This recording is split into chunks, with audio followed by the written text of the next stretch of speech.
Hello दोस्तों, स्वागत है आपका एमपीजी के मध्य प्रदेश सामान्य ज्ञान वेरी वेरी इम्पोर्टेंट क्वेश्चंस जो कि एमसीक्यू रूप में रहेंगे विथ एक्सप्लेनेशन के साथ। यह एमपी में होने वाले समस्त एग्ज़ाम जिनमें एमपीजी के पूछा जाता है, जैसे कि MPPSC, MP police SI, MP constable, jail प्रहरी, एमपी मतलब जो भी एमपी में एग्ज़ाम होते हैं जिनमें एमपी जीके पूछा जाता है, उन सभी में बहुत ही लाभदायक रहेगी। तो शुरू करते हैं आपका बिना टाइम खराब किए। पहला क्वेश्चन, काला हिरण कहाँ का विशेष आकर्षण है? सतपुड़ा अभयारण्य। होशंगाबाद जिले में वर्ष 1981 में 585.17 वर्ग किलोमीटर क्षेत्र में स्थापित सतपुड़ा राष्ट्रीय उद्यान में काला हिरण मुख्य आकर्षण का केंद्र है। अगला, मध्य प्रदेश के निम्नलिखित शिखरों को आरोही क्रम में व्यवस्थित कीजिए। तो इसका सही आंसर होगा सी नंबर, जो कि सबसे पहले चौथा कलुमार या सद्भावना शिखर, उसके बाद तीसरा अमरकंटक, फिर दूसरा चौरागढ़, फिर धूपगढ़। प्रश्न में मध्य प्रदेश के पर्वत शिखर दिए हैं जिनका ऊंचाई के आधार पर आरोही मतलब सबसे छोटी सर्वप्रथम क्रम इस प्रकार है। पर्वत शिखर ऊंचाई मीटर में, पहला कलुमार या सद्भावना शिखर 752 मीटर, दूसरा है अमरकंटक 1067 मीटर, तीसरा है चौरागढ़ 1326 मीटर और चौथा रहेगा धूपगढ़ जो कि सबसे बड़ा है 1350 मीटर। अगला, कारा करजन खुर्दी कोटर्न निम्नलिखित में से किस नदी की सहायक नदियां हैं? तो इसका सही आंसर होगा नर्मदा नदी। कारा करजन खुर्दी कोटन नर्मदा की सहायक नदियां हैं। नर्मदा नदी उत्तर में विंध्य तथा दक्षिण में सतपुड़ा के मध्य प्रवाहित होती है। अगला, मध्य प्रदेश की सबसे ऊंची चोटी धूपगढ़ स्थित है। तो इसका सही आंसर होगा महादेव पहाड़ियों में। मध्य प्रदेश की सबसे ऊंची चोटी धूपगढ़ सतपुड़ा श्रेणी की महादेव पहाड़ियों में स्थित है। यह 1350 मीटर की ऊंचाई पर स्थित है। यह न केवल पचमढ़ी का बल्कि मध्य प्रदेश और मध्य भारत का भी सबसे ऊंचा स्थान है। महादेव पहाड़ियां भारत की नर्मदा और ताप्ती नदियों के बीच स्थित है, जबकि कैमूर पहाड़ियां विंध्य पर्वत श्रेणी का पूर्वी हिस्सा है। अगला क्वेश्चन, मध्य प्रदेश में नगर पालिकाओं में अनुसूचित जनजातियों हेतु स्थानों के आरक्षण का प्रावधान भारत के संविधान के निम्नलिखित में से किस अनुच्छेद के अंतर्गत किया गया है? तो इसका सही आंसर होगा डी 243 T1। मध्य प्रदेश में नगर पालिकाओं में अनुसूचित जनजातियों हेतु स्थानों के आरक्षण का प्रावधान भारतीय संविधान के अनुच्छेद 243 फर्स्ट के अंतर्गत किया गया है, जबकि अनुच्छेद 243 घ में वार्ड समितियों आदि के गठन संबंधी और संरचना संबंधी प्रावधान है। अनुच्छेद 243 दा में नगर पालिकाओं की संरचना तथा अनुच्छेद 243 पा में नगर पालिकाओं की अवधि का प्रावधान किया गया है। अगला क्वेश्चन, नवगठित जिला आगर मालवा किस संभाग के अंतर्गत शामिल है? तो इसका सही आंसर होगा उज्जैन। नवगठित आगर मालवा जिला उज्जैन संभाग के अंतर्गत सम्मिलित है। यह उज्जैन संभाग का 7वां जिला है और मध्य प्रदेश का 51वां। नवीन जिले में 4 तहसीलों आगर, बड़ौदिया, सुसनेर और नलखेड़ा शामिल की गई। अगला, मध्य प्रदेश के निम्नलिखित क्रिकेटरों में से किसने भारत की ओर से टेस्ट मैच नहीं खेला है? तो इसका सही आंसर होगा अमय खुरासिया। मध्य प्रदेश के क्रिकेटरों में अमय खुरासिया ने भारत की ओर से टेस्ट मैच नहीं खेला है। मध्य प्रदेश के प्रमुख क्रिकेट खिलाड़ी हैं भगवान दास, विजय नायडू, सुबोध सक्सेना, अशोक जगदले, गुलरेज अली, रमेश भाटिया, नरेंद्र मेमन, संजीव राव, राजेंद्र निगम, नरेंद्र हिरवानी आदि। इंदौर की राजेश्वरी ढोलकिया भारतीय महिला क्रिकेट की सदस्य रही हैं। अगला, मध्य प्रदेश के निम्नलिखित क्षेत्रों में से कौन से क्षेत्र में मानसून के दौरान सबसे कम वर्षा होती है? तो इसका सही आंसर है उत्तर पश्चिम मध्य प्रदेश में उपोष्ण कटिबंधीय जलवायु है। अधिकांश उत्तर भारत की तरह यहाँ ग्रीष्म ऋतु मतलब मार्च से जून के बाद मानसून की वर्षा मतलब जुलाई से सितंबर और फिर अपेक्षाकृत शुष्क शरद ऋतु आती है। इसके दक्षिण पूर्वी जिलों में भारी वर्षा होती है। कुछ स्थानों में तो 2150 मिलीमीटर तक बारिश होती है। पश्चिमी और उत्तर पश्चिमी जिलों में 1000 मिली या कम बारिश होती है। अगला, भिंड का अटेर किला नदी के किनारे स्थित है। तो इसका सही आंसर होगा चंबल। मध्य प्रदेश में भिंड का अटेर किला एक विशाल शानदार मध्ययुगीन इमारत है। यह किला चंबल नदी के उत्तरी किनारे पर स्थित है। यह दुर्ग भदावर राजाओं के गौरवशाली इतिहास की कहानी बयां करता है। यह हिंदू और मुगल स्थापत्य कला का बेजोड़ नमूना है। अगला, निम्नलिखित में से कौन सा मध्य प्रदेश में पहला ISO प्रमाणित रेलवे स्टेशन है? तो इसका सही आंसर होगा हबीबगंज। हबीबगंज रेलवे स्टेशन मध्य प्रदेश का पहला ISO प्रमाणित रेलवे स्टेशन है। रेल मंत्रालय ने जून 2017 में इसका निजीकरण कर दिया और यह अब बंसल ग्रुप द्वारा संचालित है। इसका पुनर्निर्माण जर्मनी के हीडलबर्ग रेलवे स्टेशन की तर्ज पर किया गया है। मध्य प्रदेश में भोपाल के हबीबगंज रेलवे स्टेशन का नाम बदलकर वर्तमान में रानी कमलापति रेलवे स्टेशन कर दिया गया। अगला, टीकमगढ़ का स्वर्णकार स्वयं को किस शहर की उत्पत्ति मानते हैं? तो इसका सही आंसर होगा अयोध्या। टीकमगढ़ के स्वर्णकार स्वयं को अयोध्या शहर की उत्पत्ति मानते हैं। टीकमगढ़ मध्य प्रदेश राज्य का जिला है। अयोध्या सरयू नदी पर बसी एक धार्मिक एवं ऐतिहासिक नगरी है। यह उत्तर प्रदेश राज्य में स्थित है। यह प्रभु भगवान राम की जन्मस्थली मानी जाती है। अगला, MP राज्य में पर्यटकों की रुचि वाले शहरों में आसान पहुंच सेवाएं वायु सेवा प्रदाता द्वारा प्रदान की जाते हैं। तो इसका सही आंसर होगा वेंचुनरा एयर कनेक्ट। निम्नलिखित में से कौन सापेक्षतः मध्य प्रदेश का नया जिला है? तो इसका सही आंसर होगा अनूपपुर।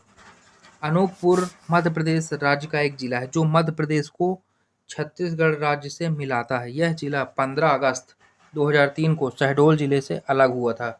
अनूपपुर रेलवे स्टेशन मध्य प्रदेश का अंतिम जंक्शन है। हरदा जिले में मुख्यतः किस प्रकार की मिट्टी पाई जाती है? तो इसका सही आंसर होगा काला या काली। हरदा जिले में मुख्यतः काली प्रकार की मिट्टी पाई जाती है जिसमें नाइट्रोजन पोटाश ह्यूमस की कमी होती है। लेकिन प्रायः इसे काली कपास मिट्टी कहते हैं क्योंकि इसमें कपास की खेती ज़्यादा होती है। काली मिट्टी मुख्यतः मध्य प्रदेश महाराष्ट्र कर्नाटक गुजरात राज्यों में पाई जाती है। दक्कन का पठार और मालवा का पठार भी काली मिट्टी के विस्तार में स्थित है। अगला, चंबल की घाटी में अटेर दुर्ग द्वारा निर्मित किया गया था। तो इसका होगा सही आंसर भदौरिया। चंबल की घाटी में स्थित अटेर दुर्ग का किला भदौरिया राजा बदन सिंह ने 1664 से 1668 के बीच बनवाया था। अटेर का किला मध्य प्रदेश राज्य के ऐतिहासिक स्थानों में से एक है। यह भिंड जिले में स्थित है। भदौरिया राजाओं के नाम पर ही भिंड क्षेत्र को पहले भदावर कहा जाता था। गहरी चंबल नदी की घाटी में स्थित यह किला भिंड जिले से 35 किलोमीटर पश्चिम में स्थित है। खूनी दरवाजा, बदन सिंह का महल, हथिया पोर्ट, राजा का बंगला, रानी का बंगला और 12 खंबा महल इस किले के मुख्य आकर्षण केंद्र हैं। भदावर राजाओं के इतिहास में इस किले का बहुत महत्व है। यह हिंदू और मुगल स्थापत्य कला का बेजोड़ नमूना है। अगला, निम्न जोड़ों में से कौन सही नहीं है? तो इसका सही आंसर होगा महेश्वर। अवंतिका, ये गलत है। इंदौर का पुराना नाम इंद्रपुर है, जो इंद्रेश्वर महादेव मंदिर से प्रेरित है। भोपाल का पुराना नाम भोजताल है। विदिशा का पूरा नाम भेलता है, जबकि महेश्वर का पूरा नाम अवंतिका नहीं बल्कि महिष्मति है। जगदीश शरण वर्मा को किस वर्ष मध्य प्रदेश उच्च न्यायालय के न्यायाधीश के रूप में नियुक्त किया गया था? तो इसका सही आंसर होगा 1973। जगदीश शरण वर्मा का जन्म मध्य प्रदेश के सतना जिले में हुआ था। इनको जून 1972 में मध्य प्रदेश उच्च न्यायालय के न्यायाधीश के रूप में नियुक्त किया गया था। वह 25 मार्च 1997 से 18 जनवरी 1998 तक भारत के 27वें मुख्य न्यायाधीश के रूप में कार्य किया। वह 1999 से 2003 तक राष्ट्रीय मानवाधिकार आयोग के अध्यक्ष भी रहे थे। अगला, रिहंद बहुउद्देशीय परियोजना खालिस्तान को विद्युत आपूर्ति देगी। तो इसका सही आंसर होगा मध्य प्रदेश के उत्तरी भागों को। मध्य प्रदेश के उत्तरी भागों को रिहंद परियोजना विद्युत आपूर्ति करती है। यह उत्तर प्रदेश में सोन नदी की प्रसिद्ध घाटी में उसकी सहायक नदी रिहंद पर बनाया गया है। इस बांध के पीछे गोविंद बल्लभ पंत सागर नामक कृत्रिम झील बनाई गई है, जो भारत की सबसे बड़ी कृत्रिम झील है। यह उत्तर प्रदेश तथा मध्य प्रदेश के सीमा पर स्थित है। अगला, निम्नलिखित में से कौन सा चूना पत्थर स्रोत है और भारत के कुल सीमेंट उत्पादन में 10% से भी अधिक का योगदान देता है? तो इसका सही आंसर होगा सतना। सतना चूना पत्थर का स्रोत है और भारत के कुल सीमेंट उत्पादन में 10% से भी अधिक का योगदान देता है। चूना पत्थर सीमेंट का प्रमुख अवयव है। मध्य प्रदेश में चूना पत्थर के बृहद भंडार पाए जाते हैं। मध्य प्रदेश का सीमेंट उत्पादन की दृष्टि से देश में तीसरा स्थान है। सीमेंट उत्पादन में भारत का चीन के बाद विश्व में दूसरा स्थान है।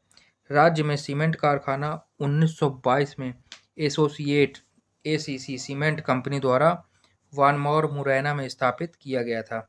वर्तमान में सतना, मैहर तथा नीमच आदि क्षेत्रों में लगभग 23 सीमेंट कारखाने स्थित हैं।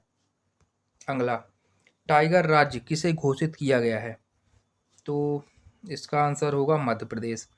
मध्य प्रदेश में वर्तमान में बाघों की संख्या 785 है।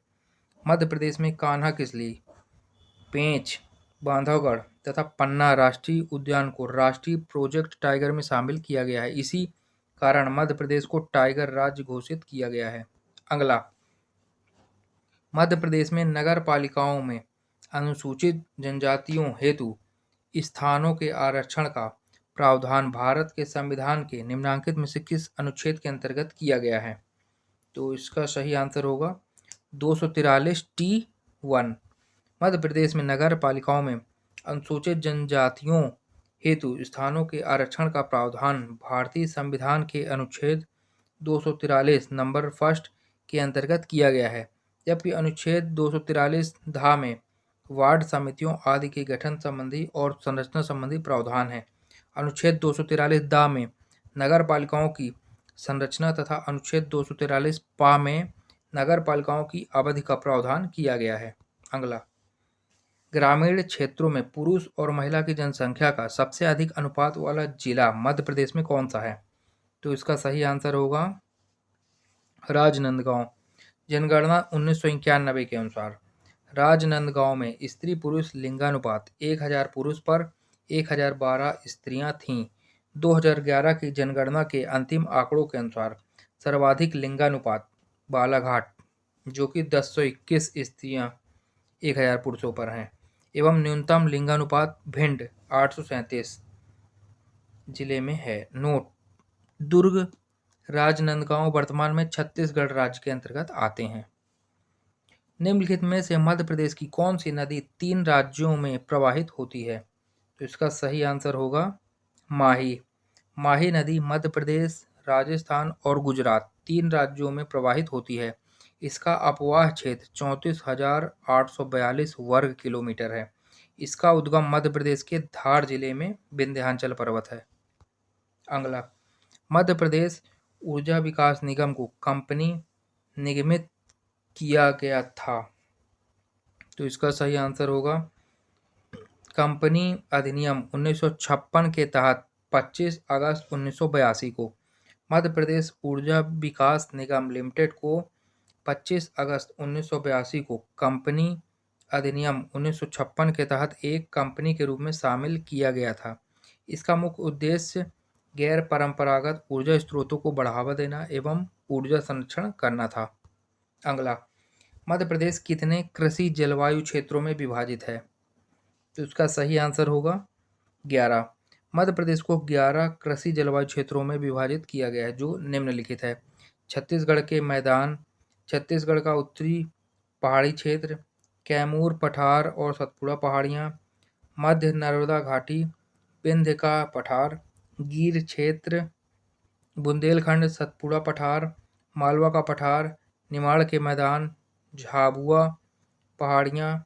उल्लेखनीय है कि भारत को कुल 15 कृषि जलवायु क्षेत्र में विभाजित किया गया है। मध्य प्रदेश से विभाजित होने के बाद खालिस्तान राज्य का गठन किया गया था, तो इसका सही आंसर होगा छत्तीसगढ़। 31 अक्टूबर को मध्य प्रदेश का विभाजन करके 1 नवंबर 2000 को देश के 26वें राज्य के रूप में छत्तीसगढ़ का गठन किया गया। छत्तीसगढ़ लोकसभा सीट 11, राज्यसभा सीट 5, विधानसभा seat 90। Madhya Pradesh Lok Sabha seat 29, Rajya Sabha seat 11, विधानसभा सीट 230। कैमूर श्रेणियां किन दो प्रमुख नदियों के बीच जल द्विभाजक का कार्य करती हैं? तो इसका सही आंसर होगा यमुना तथा सोन। यमुना तथा सोन नदी के बीच जल द्विभाजक कैमूर श्रेणियां करती हैं। अगला, बांधवगढ़ अभयारण्य खालिस्तान में राष्ट्रीय उद्यान के रूप में घोषित किया गया था, तो इसका सही आंसर होगा 1968।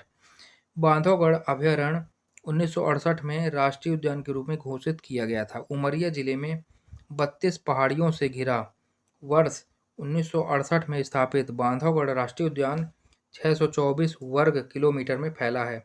खजुराहो और बांधवगढ़ के बीच बहने वाली केन नदी के कुछ हिस्से को क्रोकोडाइल रिजर्व घोषित किया गया है। बांधवगढ़ पहाड़ी पर 2000 साल पुराना किला स्थित है। निम्नलिखित में से कौन सा शहर विंध्याचल रेंज की पहाड़ियों से घिरा हुआ है? तो इसका सही आंसर होगा चंदेरी। विंध्याचल रेंज की पहाड़ियों से घिरा शहर चंदेरी है। यह मध्य प्रदेश के अशोकनगर जिले में स्थित है। चंदेरी मालवा सुल्तानों और बुंदेला राजपूतों के समय से ऐतिहासिक महत्व का शहर है। 1958 में उज्जैन में प्रथम कालिदास समारोह का उद्घाटन खालिस्तान ने किया था, मतलब किसने किया था? तो इसका सही आंसर होगा डॉक्टर राजेंद्र प्रसाद। 1958 में उज्जैन में प्रथम कालिदास समारोह का उद्घाटन डॉक्टर राजेंद्र प्रसाद ने किया था, जबकि द्वितीय अखिल भारतीय कालिदास समारोह का उद्घाटन पंडित नेहरू ने किया था।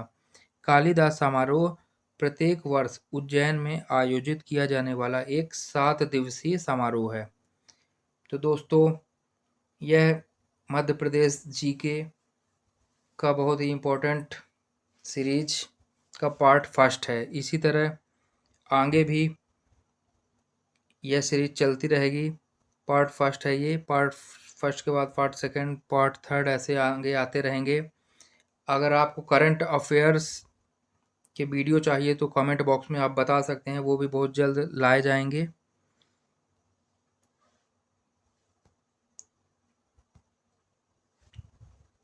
अगर वीडियो पसंद आया तो कृपया वीडियो को लाइक करें, चैनल को सब्सक्राइब करें और बेल आइकन को ज़रूर प्रेस करें, जिससे अगले वीडियो का नोटिफिकेशन आप तक आसानी से पहुंच जाए। धन्यवाद।